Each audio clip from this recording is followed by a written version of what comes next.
Hi, my name is Lewis Howes, and welcome to the Daily Motivation Show.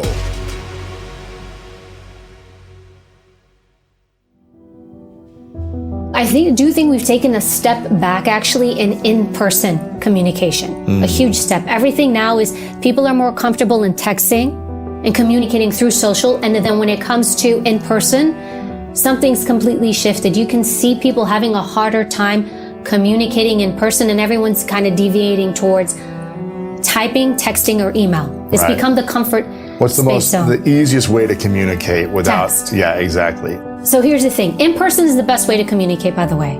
Whenever I can speak to somebody in person or sit down and see them like this, this is where you get the best. This is where you get magic, right? Then there's Zoom. Okay. Then there's the phone. Phone is another great way. But when you go to email, you still have to write.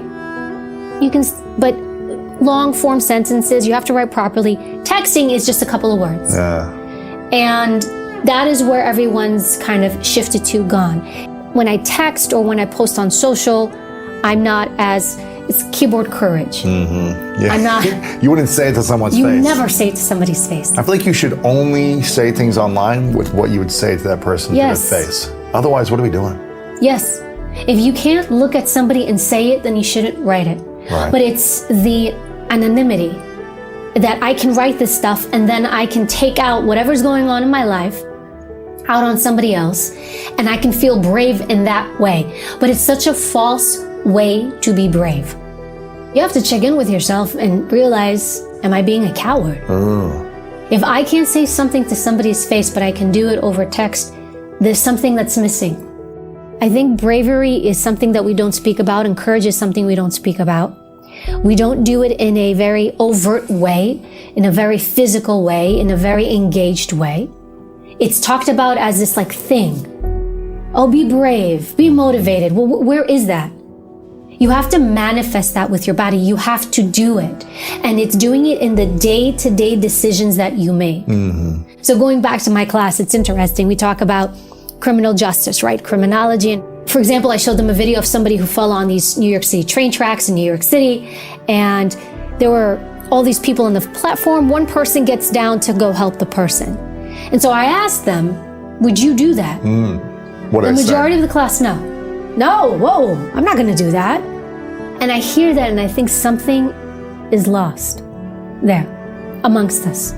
When the answer, at least I feel, through my belief system again, is that the overwhelming answer should be like, I would want to help save another human being's life. Mm-hmm. I would want to help save somebody else. But we've come to this place where it's very much self-preservation. Don't say anything wrong. Don't do the wrong thing. Attack in a way that's safe and comfortable, or not even attack, but you can disagree. And here's the other amazing thing.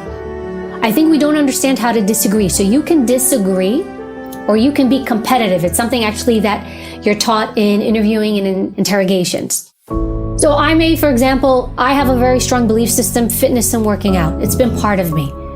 But that's my belief system. It is not somebody else's. If I try to impose it to somebody, so for example, when you hear somebody say, I have to lose weight, their belief system is not really based upon working out and fitness. So I can turn around and be very direct. Being direct with someone is the way you lose people. You want to always let people talk, even if you don't like what they have to say, even if you don't agree with them. The gift to any great communicator is this. Let them go. Don't correct them. Don't tell them that they're wrong. Just let them be in their world. Now, here's the important thing. One, they're going to say everything they want to say. You're going to understand what their mindset is. And two things happen. One, you can speak now because once somebody's done sharing everything, now they can hear you. But what you do is you're speaking, I cut you off, I insert myself, you get frustrated. Hey, you're not listening to me. I'm talking. She's dismissing me. And so when I speak, you come back at me, I come back at you, and now we have conflict. Interviews and interrogations are the same thing. So what you see in TV, in Law and Order, that you did it, you this, you that, that's garbage, it doesn't work. It does not work. The best confessions I've ever gotten, they've been almost like psychology sessions or conversations where people progressively over a bit of time give you what we call admissions. A little more. Yes. So it'll be like, yes, I was there at the house. Oh, yes, I was there at the time. Yes, I saw her, or I saw him. Yes, I left upset. yes this, yes that, and then incrementally you get to the confession, yes, I did it. Whatever that is, right? Whereas most people go straight for the kill. Tell me. And it's because of this lack of patience, this thing that we know everything. And maybe you are right in that moment, but it's not what you think, it's what the other person thinks, understanding how they think, getting into their head and speaking to them. Being competitive means I can compete with you in ideas without it being ugly, without being confrontational or conflict. But what we've done is we've made conflict a confrontation, this very negative thing. We don't want it. When it happens, people lose their minds. I have so many people reach out, especially when I do consulting. The question's always, how do I avoid confrontation? How do I avoid conflict? Why do you spend so much time avoiding it? Why do you spend so much time avoiding speaking what you want to say, speaking your truth or sharing your ideas?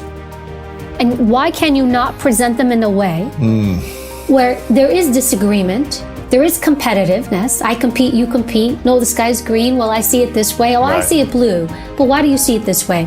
And you have that dialogue. But it's not an aggressive competitiveness. It's an open dialogue. It's not me being a jerk to show you how smart I am. Yeah. And it's not me shutting you down. And it's not me having an attachment to the end result. Me being right. And me showing you how right I am. Confident people don't care how right they are. They don't. When you're confident, it's like, I know what I know. I'm good with it. This person sees things a different way. And also, it also comes into where the dialogue where sometimes we think, well, I'm saying this, and this is what I mean. You also have to think, what is this person hearing? So just because I think, well, I said this, it's like, that's great. But what are they hearing? How do they hear you?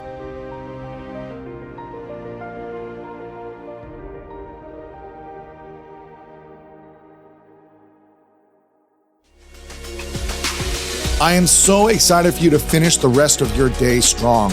If you enjoyed this episode, make sure to click the link in the description and it'll take you to the full episode of my other show, The School of Greatness. Make sure to come back tomorrow for another episode of the Daily Motivation Show.